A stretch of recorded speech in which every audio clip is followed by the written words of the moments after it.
Hari ini kita akan menyaksikan perdebatan sengit antara pendukung teori evolusi Charles Darwin dan para pendukung pandangan Nasrani tentang asal-usul manusia. Siapakah yang akan memenangkan perdebatan ini? Mari kita saksikan bersama.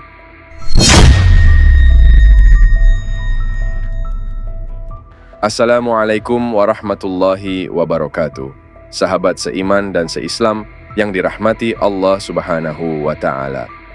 Debat ini membahas asal-usul manusia, yang merupakan salah satu pertanyaan paling mendasar dalam ilmu pengetahuan dan agama. Pendukung teori evolusi Darwin percaya bahwa manusia berevolusi dari nenek moyang kera melalui proses seleksi alam selama jutaan tahun. Sementara itu, orang Nasrani berdasarkan keyakinan mereka dalam Alkitab percaya bahwa manusia diciptakan langsung oleh Tuhan dalam wujud seperti sekarang ini, dimulai dari Adam dan Hawa. Evolusi didukung oleh bukti fosil dan studi genetika yang menunjukkan perubahan bertahap dari spesies primitif menuju manusia modern. Jejak fosil yang ditemukan di berbagai belahan dunia menunjukkan pola evolusi yang konsisten. Misalnya, fosil Australopithecus, Homo habilis, Homo erectus, hingga Homo sapiens menggambarkan perubahan morfologi yang signifikan dalam struktur tubuh dan volume otak yang semakin mendekati manusia modern. Penemuan fosil-fosil ini tersebar di berbagai tempat, seperti Afrika Timur, yang dikenal sebagai tempat lahirnya spesies manusia.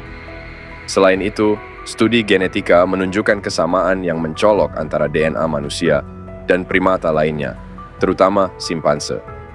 Kesamaan genetik ini mencapai sekitar 98%, menunjukkan bahwa manusia dan simpanse memiliki nenek moyang yang sama yang hidup jutaan tahun yang lalu.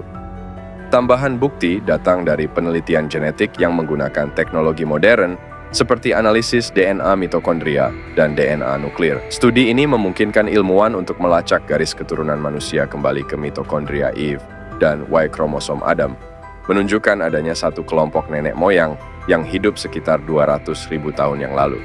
Data genetik ini konsisten dengan bukti fosil dan memberikan gambaran yang lebih lengkap tentang bagaimana evolusi manusia terjadi dari waktu ke waktu. Selain itu, teknik analisis DNA mitokondria dan DNA Y kromosom telah memungkinkan ilmuwan untuk melacak garis keturunan manusia kembali ke nenek moyang bersama yang hidup sekitar 6 hingga 7 juta tahun yang lalu.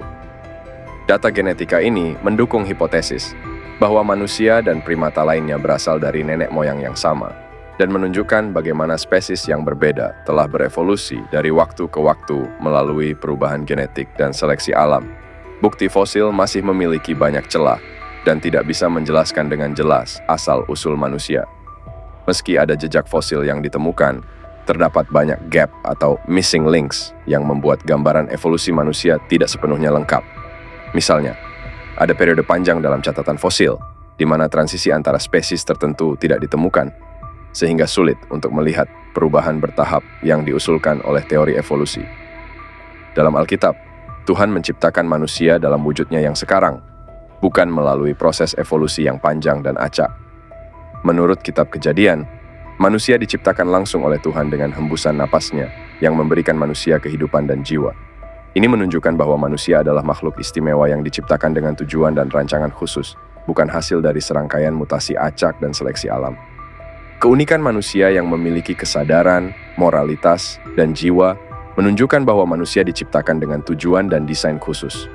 Kesadaran diri dan kemampuan untuk berpikir abstrak, membuat keputusan moral, serta merasakan spiritualitas adalah hal-hal yang tidak bisa dijelaskan sepenuhnya oleh teori evolusi. Teori ini lebih fokus pada perubahan fisik dan adaptasi lingkungan, tetapi kesadaran dan moralitas manusia menunjukkan adanya dimensi yang lebih dalam yang berkaitan dengan spiritualitas dan hubungan dengan Sang Pencipta. Kesamaan genetika tidak berarti hubungan evolusioner. Tuhan bisa saja menciptakan semua makhluk hidup dengan pola genetik yang serupa. Selain itu, banyak aspek kehidupan manusia, seperti kesadaran moral dan spiritual, tidak bisa dijelaskan oleh genetika atau evolusi semata. Setelah mendengar argumen dari kedua belah pihak, jelas bahwa perdebatan ini tidak hanya tentang bukti ilmiah atau keyakinan religius, tetapi tentang cara kita memahami keberadaan kita di dunia ini. Mari kita renungkan kembali. Apakah asal-usul kita hanya bisa dijelaskan oleh sains, Atau ada aspek spiritual yang juga perlu kita pertimbangkan? Perdebatan ini menunjukkan bahwa kebenaran tidak selalu hitam atau putih. Dalam pencarian kita akan jawaban, penting untuk tetap terbuka terhadap berbagai perspektif. Mungkin jawaban yang sesungguhnya ada di antara sains dan iman. Apapun keyakinan Anda, yang terpenting adalah terus mencari, terus bertanya, dan terus belajar. Argumen dari orang Nasrani sangat kuat tentang aspek moral dan spiritual.